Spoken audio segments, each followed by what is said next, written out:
I cheated. And it wasn't a one-night mistake or a drink too many or a I don't know what came over me. I did it consciously. I did it awake. And the worst, or the best, depending on how you look at it, is that for months I felt untouchable. Until everything blew up at the door of a motel with a phone recording and my life falling apart. I'm going straight to the point because I know that's why you came to listen. I was married. 8 years. House, routines, happy pictures that could fool anyone, even me for a while. He was proper, predictable, safe. So safe that he became invisible. And that's where it all began. There was no dramatic start. It was boredom, silent, the kind that doesn't make noise but eats you from the inside. I'd wake up, do my duties, smile, go back to bed next to a man who no longer really looked at me. And no, don't get me wrong, it's not an excuse. It's context. I made the choice anyway. The other person appeared where they always do, where they shouldn't. Work. A long conversation, a sustained laugh, a glance that lingered 1 second too long, and that second was enough. Because when someone looks at you again as if you were cherished, important, your brain shorts out. At first, it was innocent. Work messages, late voice notes, comments that hadn't crossed the line. Yet. I'd get home, go to bed with my husband, and while he slept, I'd send messages. By then, I was already doing something, even if I still lied to myself, saying I wasn't. Then came the first meeting. Quick coffee. Public place. Nothing happened, but everything happened. Because something was already happening. Because the body had chosen before the mind. I looked in the mirror that day and thought, there's no turning back now. And there wasn't. The lies began. Small ones. The kind that seem harmless. Leaving early, I have a meeting, going to the gym. The gym, of course. I was never as athletic as I was then, training 3 times a week, supposedly. I trained so much, I ended up learning to lie without a single muscle in my face moving. I looked at him, my husband, and was surprised at how easy it was. He believed me. He trusted me. He gave me quick kisses, asked if I'd be late, and I nodded naturally. He suspected nothing, or didn't want to. And that, far from stopping me, gave me the confidence to continue.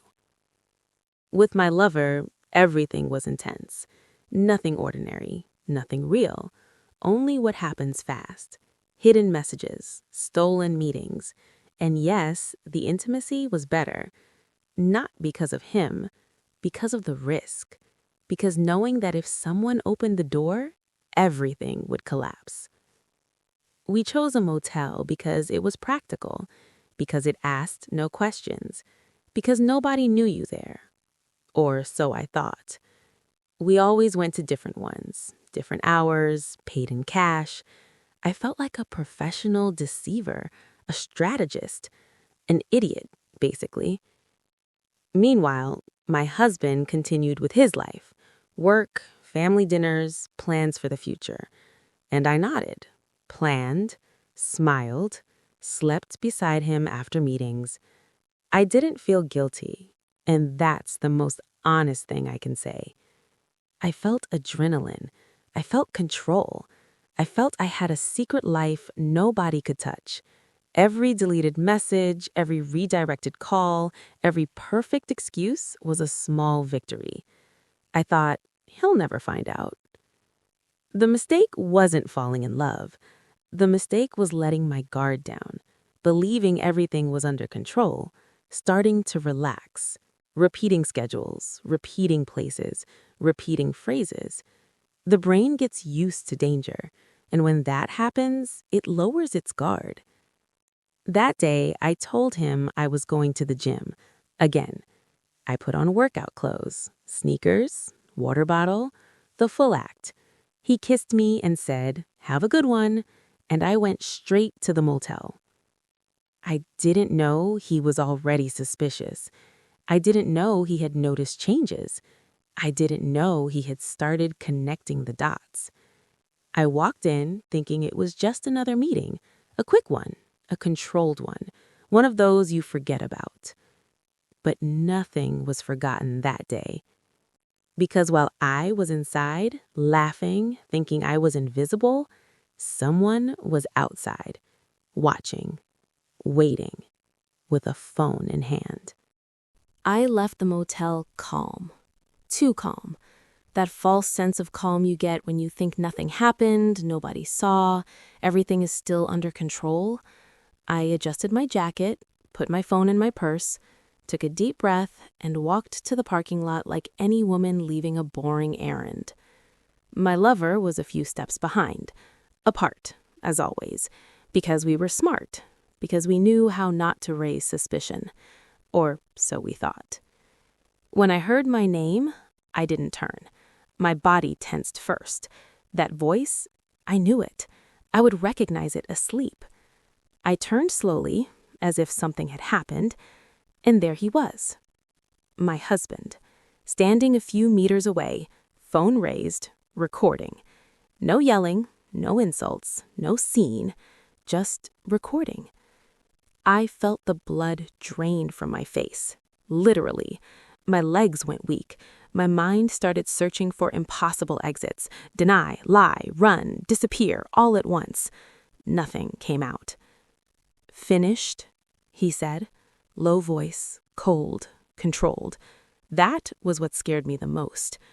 My lover froze. He stared at the ground, didn't say a word, didn't have the courage. How brave he was in the motel, and how small he became outside. "It's not what you think," I started. Classic, pathetic. I didn't even believe it myself. My husband didn't look at me.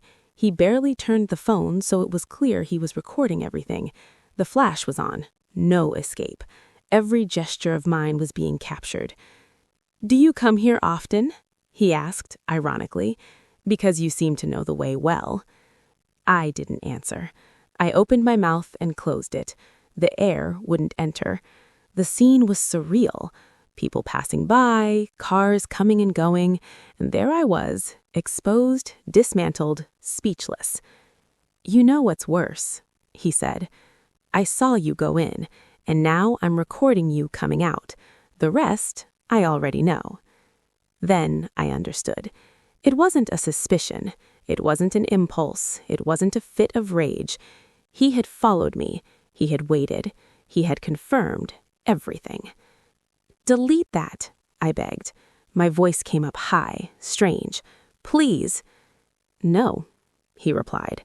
"This isn't to humiliate you. It's so you don't lie to me anymore." My lover tried to say something. "I didn't know. I didn't mean to." I don't know. My husband looked at him for the first time. "Don't get involved," he said. "You've done enough." And then something happened that I didn't expect. He didn't yell, didn't raise a hand, didn't put on a show. He walked toward me, stopped a meter away, and lowered the phone slightly. "Get in the car. We'll talk at home." I shook my head. I couldn't. I didn't want to. I told him no, not there, later. He looked at me firmly. "Then keep walking, but once you cross that corner, it's over." I didn't follow. I stayed, paralyzed.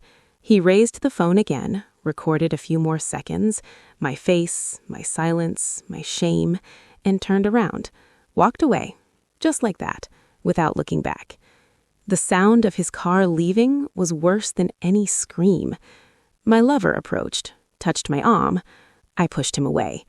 "Go, please," I said. He left without arguing. No story, no drama. Just as it should have been.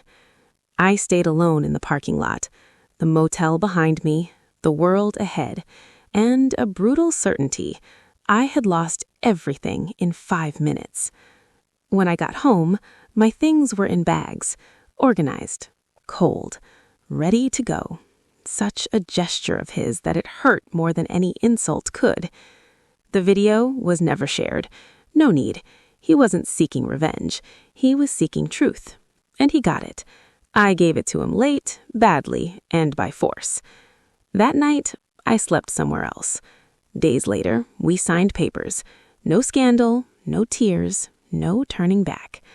Today, when someone asks if it was worth it, I don't answer.